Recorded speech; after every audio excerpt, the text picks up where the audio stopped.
Hello friends, my self Dushyant Kumar D Kumar ICS academy में स्वागत है आपका।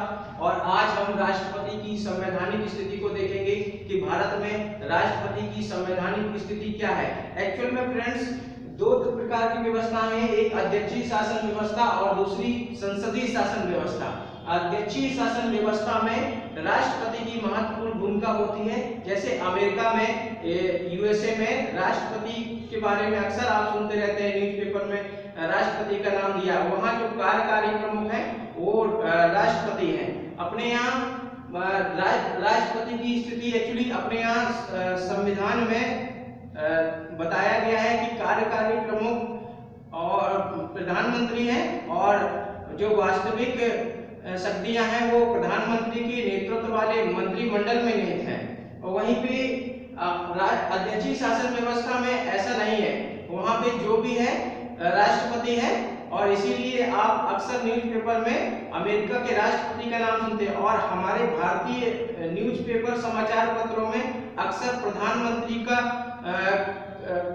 कार्यकाल के बारे में दिया रहता है और उनका किस प्रकार से नीतियां बना रहे हैं, जो भी कर रहे हैं, सारी चीजें दी रहती हैं। वो एक्चुअली अपने यहाँ संसदीय शासन व्यवस्था है और सत्ता के दो प्रमुख हैं, एक तो संवैधानिक प्रमुख और एक है कार्यकारी प्रमुख। तो जो संवैधानिक प्रमुख हैं वो हमारे यहाँ राष्ट्रपति हैं और जो कार्यकारी प्रमुख हैं वो प्रधानमंत्री हैं।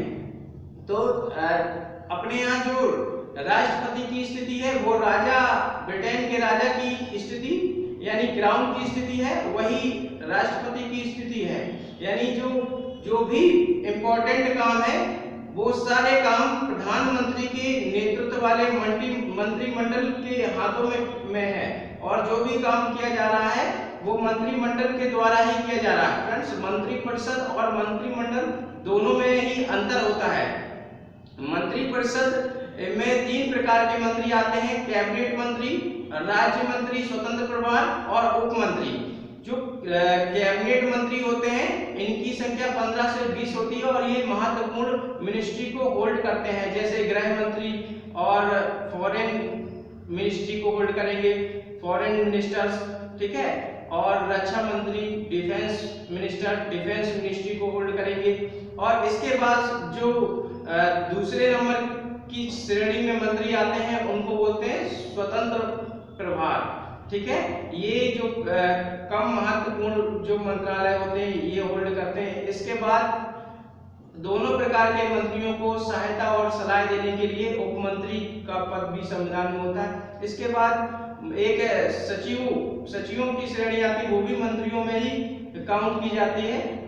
तो फ्रेंड्स, ये इसके लिए हम लोग जब प्रधानमंत्री को पढ़ेंगे तो बहुत ही विस्तार से पढ़ेंगे, लेकिन अभी हम लोग चूंकि राष्ट्रपति की संवैधानिक स्थिति को देख रहे हैं तो हम लोग ये जानने का प्रयास कर रहे हैं कि राष्ट्रपति की भूमिका क्या है, ठीक है, और राष्ट्रपति किन मामलों में राष्ट्रपति को विवेकाधीन शक्तियां प्राप्त हैं। एक्चुअली भारतीय संविधान के अनुसार जो भी शक्तियां प्राप्त हैं, जो विवेकाधीन शक्तियां हैं वो राज्यपाल के लिए दी गई हैं, राष्ट्रपति के लिए नहीं। फिर भी कई एक ऐसे मामले भी आते हैं जहां पे ऐसा लगता है कि राष्ट्रपति अपनी विवेकाधीन शक्तियां का प्रयोग कर सकता है।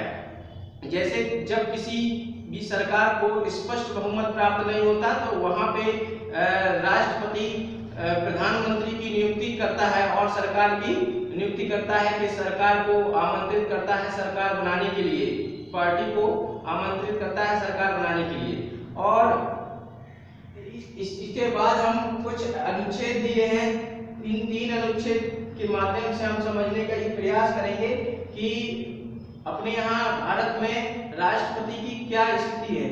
तो अनुच्छेद 53 में कहा गया है कि भारत का एक राष्ट्रपति होगा और संघ की कार्यपालिका शक्ति राष्ट्रपति में निहित होगी। सॉरी, क्षमा चाहेंगे हम, संघ की कार्यपालिका शक्ति राष्ट्रपति में निहित होगी। अनुच्छेद 52 में कहा गया है कि भारत का एक राष्ट्रपति होगा और अनुच्छेद 53 में कहा गया है कि संघ की कार्यपालिका शक्ति राष्ट्रपति में निहित होगी और वह इसका प्रयोग स्वयं या अपने अधीनस्थ अधिकारियों के माध्यम से करेंगे। आर्टिकल 74 में कहा गया है कि एक मंत्री परिषद होगी, राष्ट्रपति को सहायता और सलाह देने के लिए एक मंत्री परिषद होगी जिसका प्रधानमंत्री होगा।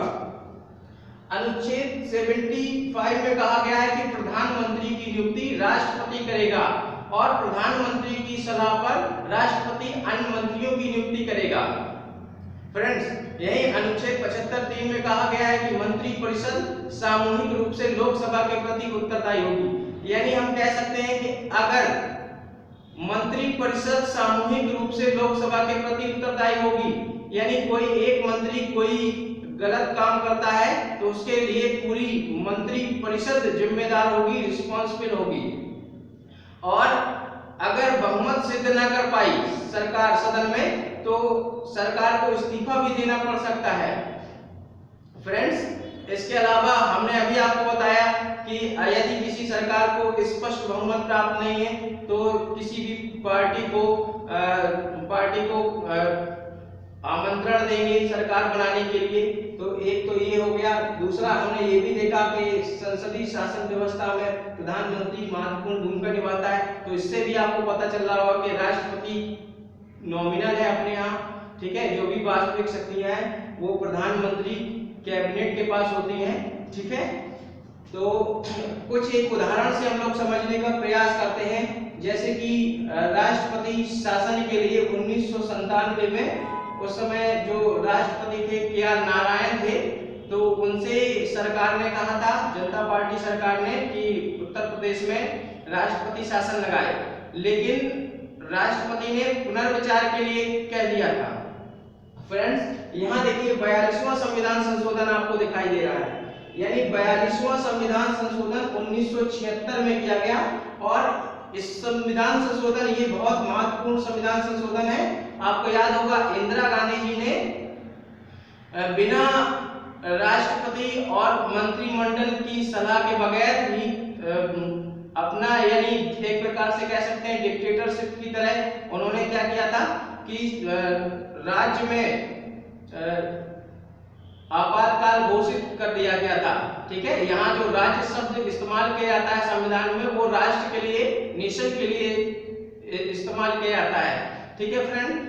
तो राष्ट्र में आपातकाल की घोषणा कर दी थी, वो भी बिना किसी कैबिनेट की सलाह, बिना किसी राष्ट्रपति की सलाह।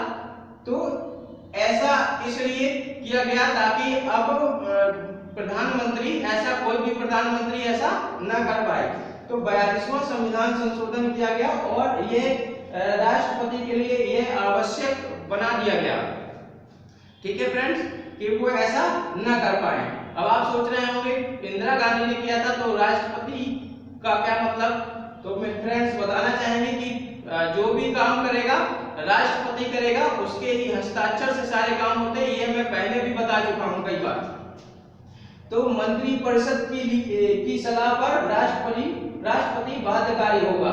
मंत्री परिषद की सलाह पर राष्ट्रपति बाध्यकारी होगा, ठीक है। और 44वें संविधान संशोधन 1978 में किया गया। इसमें कहा गया कि राष्ट्रपति पुनर्विचार के लिए कह सकता है। यानी जब KR नारायण से 1997 में राष्ट्रपति शासन लगाने के लिए कहा गया तो उन्होंने पुनर्विचार के लिए कहा जनता पार्टी सरकार से, और सरकार ने राष्ट्रपति की बात मान ली। इस प्रकार से जो उत्तर प्रदेश था राष्ट्रपति शासन से बच गया। और यही सेम वाक्य है 1998 में बिहार का, ठीक है। KR नारायण उस समय भी राष्ट्रपति थे और जनता पार्टी की सरकार थी, तो सरकार ने उनसे बिहार में राष्ट्रपति शासन लगाने के लिए कहा और उन्होंने पुनर्विचार के लिए कहा। तो हम कह सकते हैं कि 42वें संविधान संशोधन में कह दिया गया कि मंत्री परिषद की सलाह पर राष्ट्रपति बाध्यकारी होगा, और यानी बात भी कर दिया गया। और यहाँ 44वां संविधान संशोधन 1978 में किया गया। राष्ट्रपति पुनर्विचार के लिए काउंसिल ऑफ मिनिस्टर यानी मंत्री परिषद को कह सकता है, ठीक है। अब यदि दोबारा फिर कहा जाता है तो राष्ट्रपति बाध्यकारी होगा। एक बार यानी राष्ट्रपति पुनर्विचार के लिए कह सकता है फ्रेंड्स, तो मुझे पूरा यकीन है कि टॉपिक आपको बहुत अच्छा लगा होगा, और अगर अच्छा लगा है तो लाइक, शेयर और कमेंट्स करें, और लास्ट में कमेंट्स करके मुझे बताएं कि आपको ये टॉपिक कैसा लगा। फ्रेंड्स, धन्यवाद। आज हम यही खत्म करेंगे और फिर नए टॉपिक लेकर आएंगे। इसमें एक टॉपिक अभी और बचा हुआ है, राष्ट्रपति की क्षमादान शक्तियां, तो हम उसको भी जल्दी ही कवर करेंगे।